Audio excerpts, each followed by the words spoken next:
Are you ready for the world's comfiest retreat? Snooze Fest is for all the exhausted moms who need a fucking break and a do not disturb sign that actually works. Join me over Mother's Day weekend for a festival that celebrates your right to do absolutely nothing. Because you've been juggling life, kids, and a to do list that magically multiplies, we've designed the ultimate escape. A place where your only obligation is rest and your biggest decision is whether you want cucumber or lemon in your water or whether or not to trade it all in for wine. Dive into a book without interruptions, engage in workshops where the only focus is you. And yes, actually finish a cup of coffee while it's still hot. And the best part? You'll be in the company of fellow moms who understand the fine art of hiding in the bathroom for a moment's peace. You'll share stories, laugh until you cry, and rediscover your joy in a place where the alarm clock is public enemy number one. So mark your calendars, tell whoever you need to tell, and do whatever it takes so Mother's Day weekend is all about you this year. Go to NicoleKhalil.com and join my community because that's where we're sharing all the details.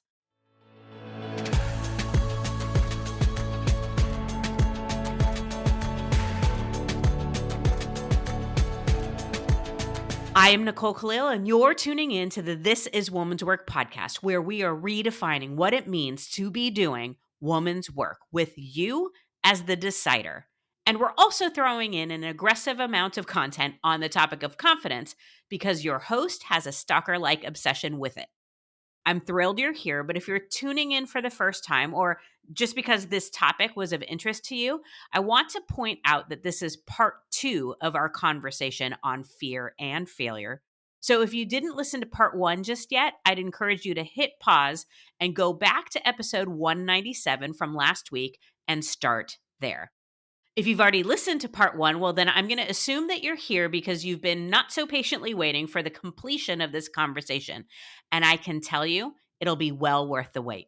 As a reminder, I'm joined by Amy Green Smith, life coach, hypnotherapist, speaker, and communication expert. There is so much that I could say about Amy, but I'm going to read something she has on her website that gave me chills and brought tears to my eyes because it's so real and it's so relevant and it's so her. She says, I was fucking done with being motivated from a place of guilt and fear. I realized that if push came to shove and I had to decide between making my family happy or making me happy, I chose me. And I felt everything about that deeply. And now I'm trying to figure out a great way to transition into part 2 without it sounding like we're jumping right into the middle of a conversation. But fuck it, because that's exactly what we're doing. So here we go with my next question.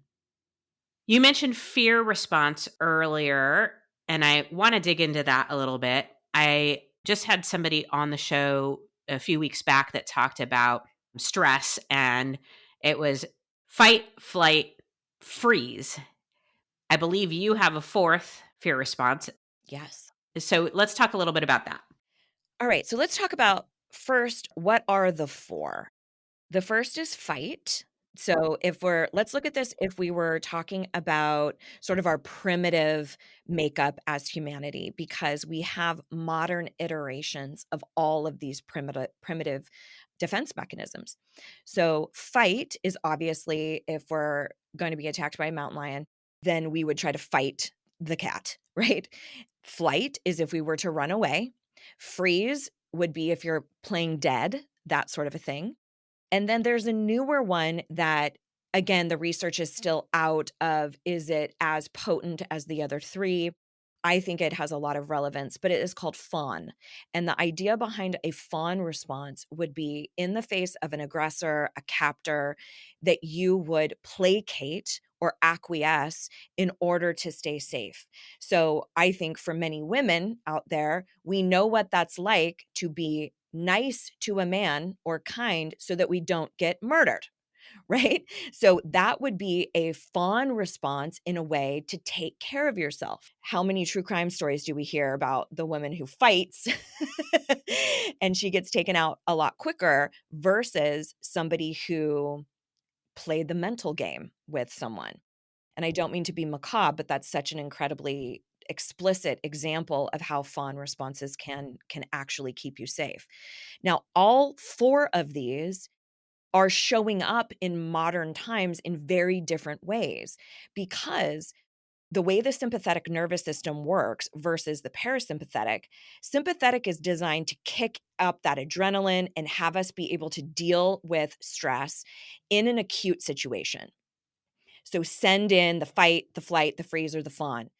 But then the way we're built is to be able to fall back into parasympathetic, which is sometimes called tend and befriend or rest and digest, to have a fun moniker.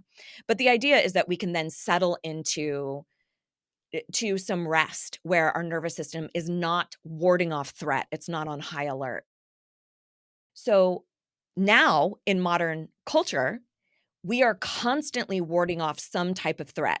So we are in such a heightened state of sympathetic nervous system, which I think is what is leading to massive adrenal fatigue, all sorts of autoimmune issues, things like that. Because, and this is what I'm guessing your guest probably spoke about, is that issues around being locked into a sympathetic nervous system state is exponentially worse for women because what they are caretaking for constantly throughout the day tends to have you warding off threat or being on high alert in so many instances. It's I got to get the kids to school.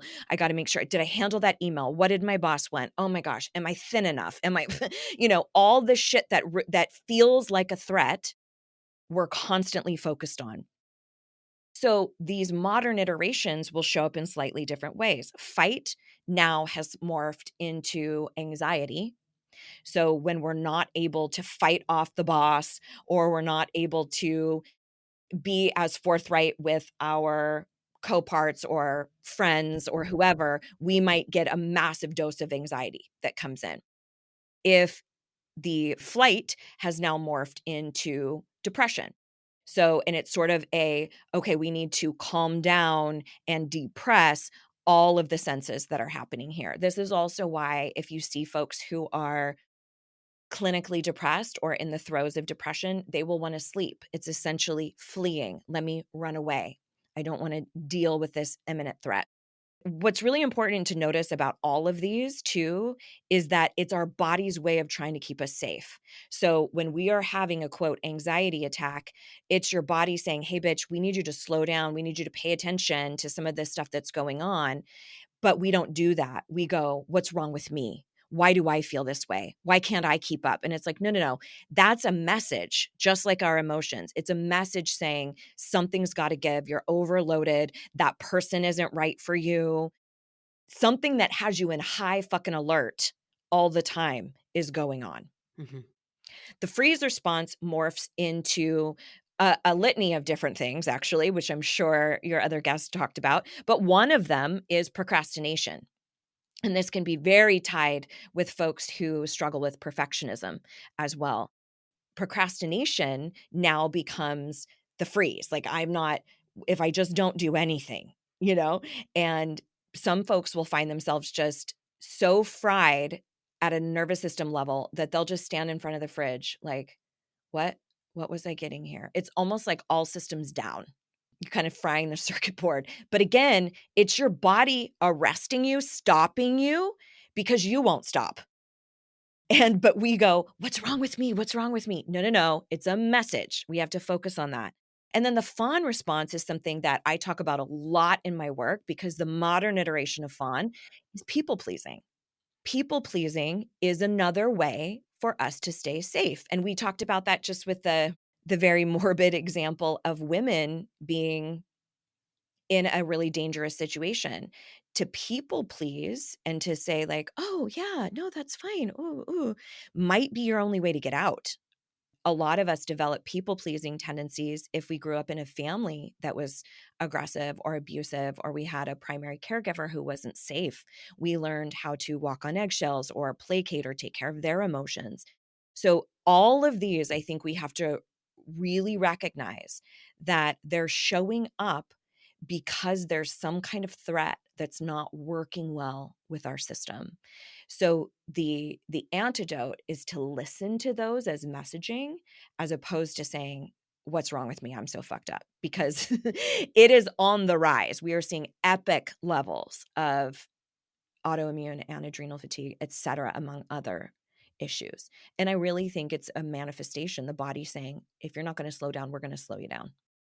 Okay, so that was fascinating. If you're listening, you should probably rewind and listen to that a few times. And I'm sure, like me, you can find yourself in one or two of those in your day to day life. I know the fawn and to people pleasing really, really resonates, but just understanding what's happening and why it's happening, I think is super helpful.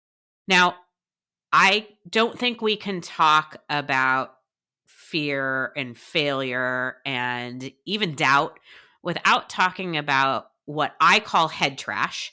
I know you call your inner critic. I call it head trash because I want it to sound as dirty and disgusting as it actually is. Like the things that we say to ourselves about ourselves that are not kind and very rarely based in any sort of truth. Like you said several times throughout this conversation of we take a feeling or an experience and we internalize it. Not this sucks, I suck. So let's talk a little bit about that voice. Let's start with how do you define it? And what do you mean by inner critic? So I use it much more in sort of a clinical term. uh, when I'm explaining what is actually happening. When I'm talking about it sort of at a superficial level, call it your inner shit talker. It's kind of like a best friend who genuinely wants to take care of you, but has horrible communication skills. And instead of telling you that they love you and that they're worried, they say, "You're going to fuck this up." Like we all have people in our life who don't opt for the vulnerable language, they opt for the aggressive language. But if we're talking about it through a clinical lens and what is actually happening with the theory of mind, is this division between the conscious faculty of the mind and the subconscious faculty of the mind.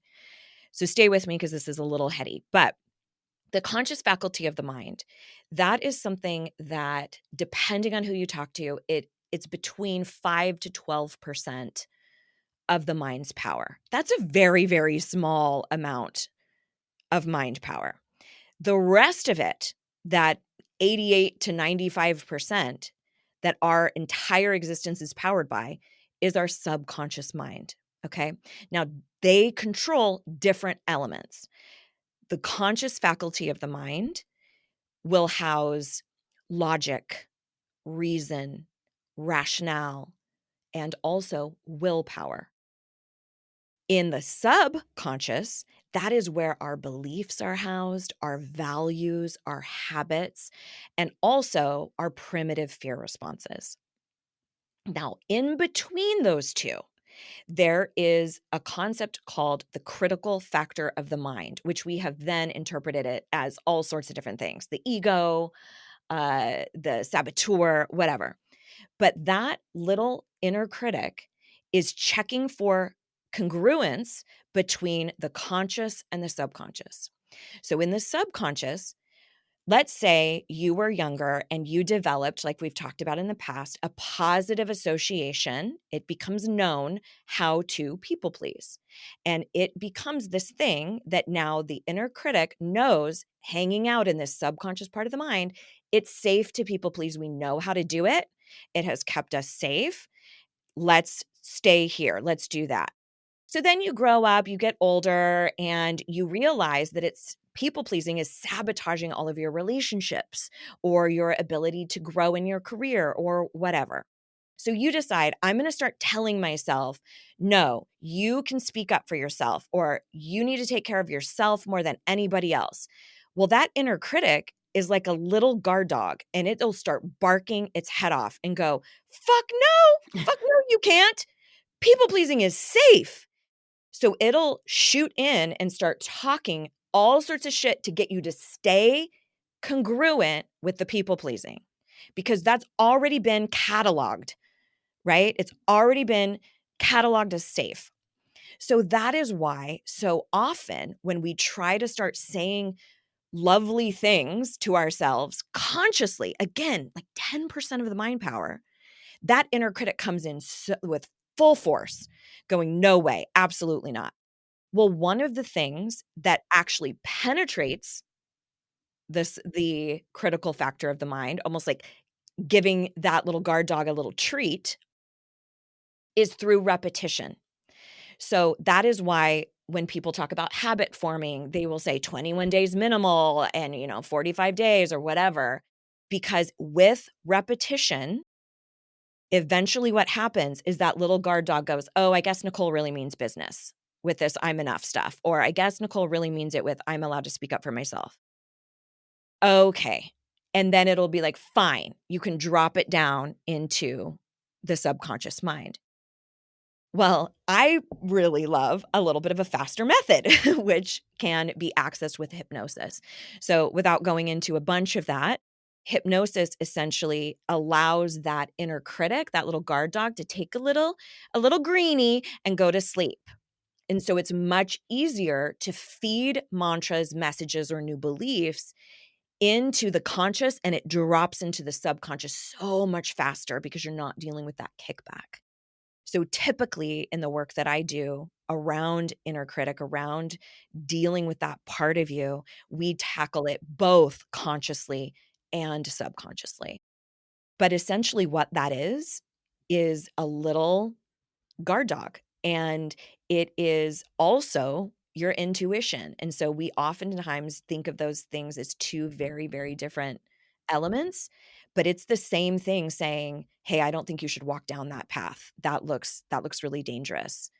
That's your intuition, and it's also your inner critic, right? So we just have to recognize it's just acknowledging, is this something we know or something we don't know? Is this safe or is this unsafe? Again, fascinating. And as you were talking, we had talked briefly about affirmations before. And I think what resonated with me is why affirmations have been and mantras have been hard for me in the past is because I feel like I'm lying, right? Like I look in the mirror and say, "You are worthy," and it just, Yes. it doesn't. I'm not saying not to do affirmations or mantras. If they work for you, you should freaking do them. But for me, it's always felt inauthentic. Yes. And I think also why your "and" statements from earlier resonated with me so much more because they feel more truthful. It's the "I'm scared and I'm brave." So again, fascinating, really great explanation, but that's what popped up for me while you were talking. What are some I just am such a fan of your choice of words, and you have such great power statements. If it's not an affirmation and you gave us some "and" statements, what are some things that we can say instead or that we can call forth? Because what I find is often when fear or failure or all the icky feelings pop up, that's where I feel least equipped to make the best choices because I'm all in my feelings. And so having something prepared ahead of time or having some tactic or steps that I can go through or a recovery plan or something that has been created ahead of time that I can use and leverage during those periods of time where I don't want to do anything productive. I want to curl in the fetal position under my desk with a glass, and by glass, I mean bottle of wine, and shut it all out. Okay, so long-winded way of saying, what are some tools that we can have at the ready or prepare ahead of time for when that inner critic or that little guard dog starts yapping? I'm so glad you asked this specifically about when your emotions have really kicked up, because I think sometimes, well, first of all, let's talk about why affirmations don't tend to work. One is because we're layering them on top of a really potent emotion. It's the wrong tool at the wrong time. And I'll talk more about that. But the other is because we're saying something that the conscious mind and the inner critic are going to kick back so hard that we won't stick with the repetition.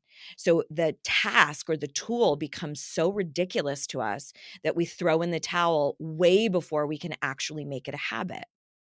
So let's talk about that first element of if you're in a heightened emotional state. The first question to ask yourself is the emotion that I'm feeling super potent? If it is, meaning you are so sad, you feel like you could cry, you're so overwhelmed, you feel like the anxiety is off the charts, you are so angry, you feel like you could, kick rocks. If that's the sort of emotional state you're in, we're not calling for the tool of self-talk or positive affirmations. That's not warranted because that's almost like putting a Band-Aid over a big wound. So it sounds like this is what it sounds like. You're super stressed out, you're super frustrated, you're about to cry or something, and you're like, "It's fine. This too shall pass. It's gonna be okay. Just think positive." And what that is toxic positivity is really what is happening. So the antidote is an emotional release, catering to what's happening for you emotionally first, and that can look a ton of different ways, and then layering on positive self-talk or an alternative tool or journaling or looking for the reason or the meaning. But we have to address that emotional intensity first. It's really similar to what we've talked about with the fear being like, "Mom, mommy, mom, mom, mom, mom, mom."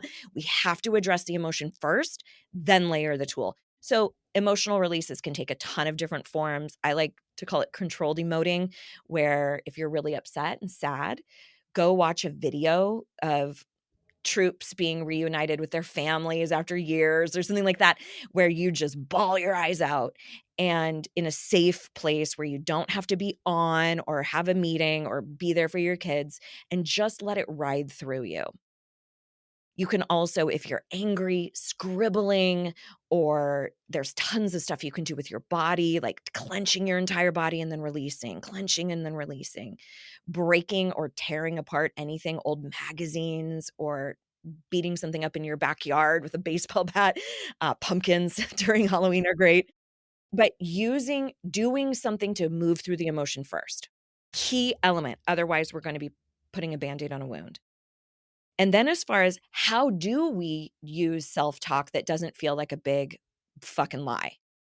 One thing that I use a lot is something I call progressive language, where we're saying, "I'm not there yet, but I'm on my way." And it's much more palatable for the mind. So instead of saying, "I am enough," saying something like, "I'm exploring what self-worth looks like," or "I'm entertaining the idea that I am enough."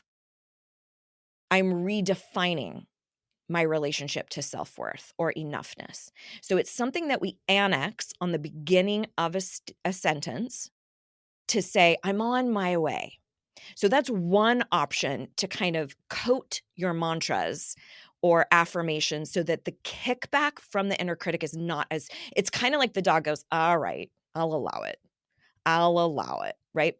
You can also use addendums or disclaimers. So I use a lot of mirror work where we come up with new belief systems and then they will recite them in the mirror. And sometimes it's really, really difficult. So you can use disclaimers like, "Even though this feels really uncomfortable, I believe that I am enough. Even though this hasn't really taken hold quite yet, I believe I can establish powerful boundaries." Or something like, "Even though this feels so silly and I can't imagine this taking hold, I am worthy of my desires," or whatever, fill in the blank. Or, "I'm re-engineering my relationship with my body or how I view finances," whatever. You can use it for absolutely anything. So I think those two elements, using progressive language statements or disclaimering them, can be really helpful in kind of sidestepping that little guard dog, inner critic. What I love so much about everything you just shared is at the beginning of last week's episode, you talked about the challenge of going from A to Z. And it feels like a really big jump. And as you were talking, I was recognizing that I do that a little too often in my own work, both personally and in what I put out there.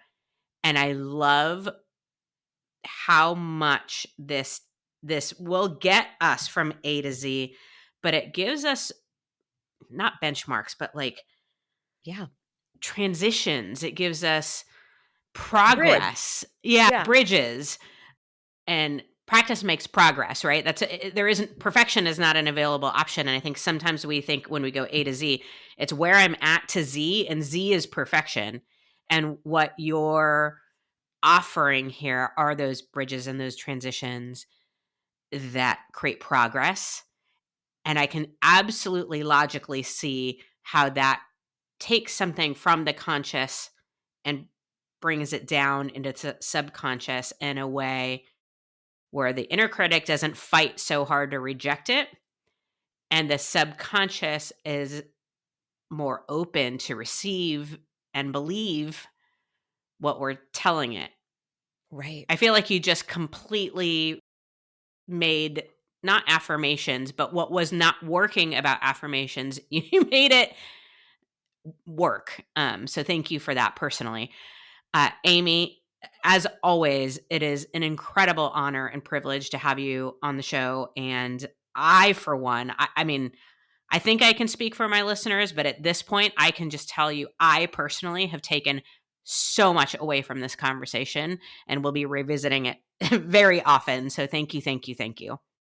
Oh, you're most welcome, and I say this all the time, but please know the way in which I speak about this is like 15 years in of saying this constantly over and over again. So if you're listening and going, "How the fuck am I ever gonna get there?" Welcome, that's your inner critic. Start talking to it. And also know that all of this stuff is malleable. All of it is changeable. I used to not feel this way at all. I was not able to speak up for myself. I didn't think that I was enough.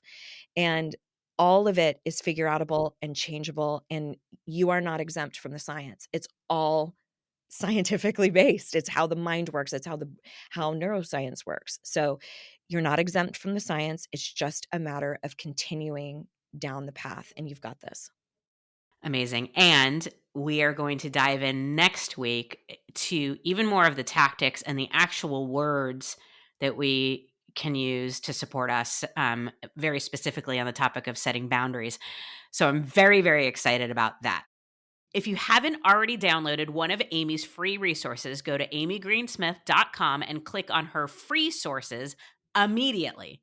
And did you know that Amy offers her Worthy coaching program as a one-on-one option as well? Reach out to her on her website and let her know you heard her on This Is Woman's Work to learn more.